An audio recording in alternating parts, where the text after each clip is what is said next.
Tech Tip Thursday. So, I'm sure everybody's run into this a couple times.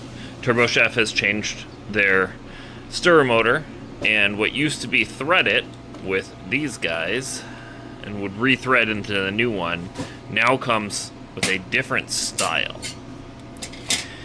And if you've ever tried threading those, you know that that isn't happening. So, on your Kwik Trip van, you have 743-306, which is a 6/32 screw, and you have item code 743-314, which is a 6/32 stainless steel nylocker. And wouldn't you believe it, when you see this, you will be impressed. And just like Cherry and Mountain Dew, it's like it was meant to be. Thanks for watching. We'll see you next time.